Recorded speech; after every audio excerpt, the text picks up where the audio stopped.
I don't oftentimes focus on a set or specific engine and cars that were offered together by A.C. Gilbert, but today we're going to do that.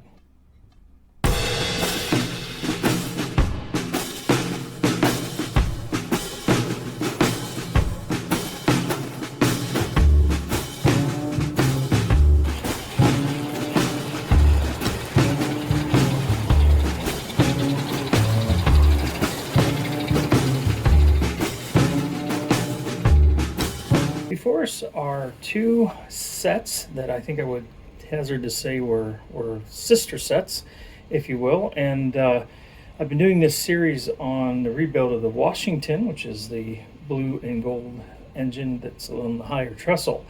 But as I thought about how to kind of just explain a little bit about that set, I thought, it probably makes a lot of sense to also talk about the set that came right before it and obviously shares a lot in common with it. So in 1959, A.C. Gilbert and American Flyer celebrated 50 years of train production. And this green and black with red trim Franklin passenger set with these Frontier antique cars was brought out as a tribute to that anniversary. And the original set came with the passenger car right behind the engine, number 20, the baggage car, number 40, and then a free additional car, the Overland Express number 30, was included with a little note on the box that said not for resale. This is a celebration of the 50th years of train production, and was just kind of one of these gimmicks to promote this special year. One other thing that I think is noteworthy that, to be honest with you, until I was doing a little research, didn't understand what this was all about, is a lettering here on these passenger cars. And both the yellow ones have it and the red one back there has it. But you'll see it says F, Y, and PRR. And if you don't know what that stands for, you're not alone. I didn't until I just like I said, did some research. But that's an abbreviation for 50 years of progress in railroading. So anyhow, kind of neat that came about. Now, as with everything Flyer, you've got some variations to these Franklin passenger set. Some of the early cars appear to have been painted yellow. Some of the latter ones, they believe, were plastic yellow. And so there's a little bit more rarity with the painted ones.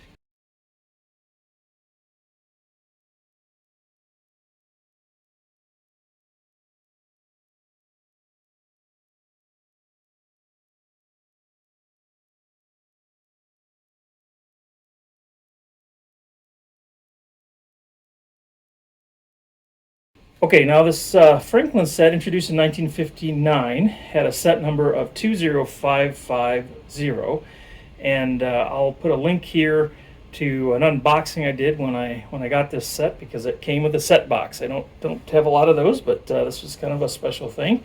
Thank you, Steve. But I thought that would be interesting to talk about. A few other details that I think are interesting from 1959. This special anniversary year, American Flyer came out with a brand new sets of trains, both freight and passenger, steam and diesel, but they only had 9. And this was a significant decrease from the year before when there were 18. So here on their anniversary year, they had actually shrunk their new offering, and unfortunately, this was a sign of things to come. As you may or may not know, as we got further away from the mid 40s to early 50s, the interest in trains continued to dwindle. There was a lot of pressure from other types of activities, space race, electric racetracks, airplanes, other things that kept taking people away from trains. And so I think American Flyer started to really feel that pinch. The next year, 1960, they came out with the Washington set, and this was set number 20655. And as you can see here, it was a freight set, or I should say a combination set, 2 freight cars, obviously, and then a passenger car This one being a red variation of the yellow passenger car. And I don't know how well this comes through in the video, but it actually has a number 50 on it. So we have 20, 30, 40, and 50, if you're keeping track of such things. There were some variations in the set offerings. The box car that has a 55 on it came in two variations. One variation, or a Type 1, had an open box car door side, but there was no door embossed on it. It was just an opening, like someone forgot to put the door on. It was just open. And then Type 2 variant is what you see here, where there's a door that's embossed in the side, but it doesn't move. It's part of the plastic. So there's just two types of those box cars. The next car, the flat car, came with a kind of a unique thing. The cannon on this flat car actually was made in Japan, and if we get the lighting just right, it's a little hard to see. It says on there, made in Japan. This is one way you can tell if a cannon is original, flyer or not. I guess they've made reproductions. Something else that's kind of fascinating about this is there's a lever on top here that moves back and forth, and you can actually pull it back. And there's a ram inside that's spring-loaded, and I imagine that kids had a lot of fun putting, I don't know what, toothpicks or what kind of projectiles in there that then they could fire out of their cannon. That particular flat car had two variants as well. This happens to be a Type 1. Type 1 had sintered iron trucks and knuckle couplers, while Type 2 had Pikemaster trucks and integrated couplers. So those are the two types that we have there. Kind of fun sets. As you know, these are wood burners, or modeled after wood burners. And just a little bit about the real life prototype wood burners. This style kind of grew out of the progression of the steam engine, and generally starting around 1850s up through 1870s was kind of the pinnacle of the American style, which is a 440 wheel arrangement, and these big balloon smokestacks and gaudy colors, lots of bright paint. Some of them had artwork done to them, gold emboss, Russian iron, you name it. Whatever they could do to make them stand out, they did in those days. And then kind of to accentuate that, the engineer and firemen that were assigned an engine typically had them for life, and so it was their pride and joy to keep everything spit and polished. And so engines from those days were really remarkable. Something else that you may or may not know about wood-burning steam engines is the caloric value of wood is much lower than coal or fuel oil. And so I've read some accounts that there were wood stacks on some rail lines, in some cases as close as 20 miles apart. But in a lot of cases is more like 40 miles apart. And that was because you were just constantly feeding that firebox with wood, because it would get consumed and not get you the kind of steam to get you very far. And if you ever have a chance to watch the Disney rendition of The Great Locomotive Chase, great movie, fantastic movie. I couldn't say enough good about it. But in that movie, I love what they do with, true to the story. They keep running out of fuel for their steam engine, the General, because they stop and they throw as much wood on as they can, and they got to take off again because they're being chased, and they continually are running out of fuel for their engine, and that's just what happened. You had to have a lot of wood.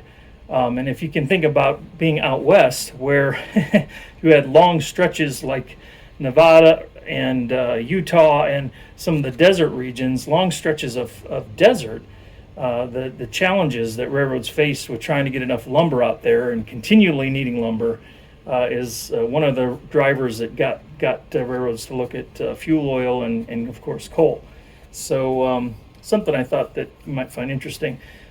This particular wood load that I've put in the Washington is one I came up with out on my yard. I have lots of trees and lots of sticks, and so I got my gauge ruler out and tried to cut things to scale, both length and find pieces that would be appropriately sized.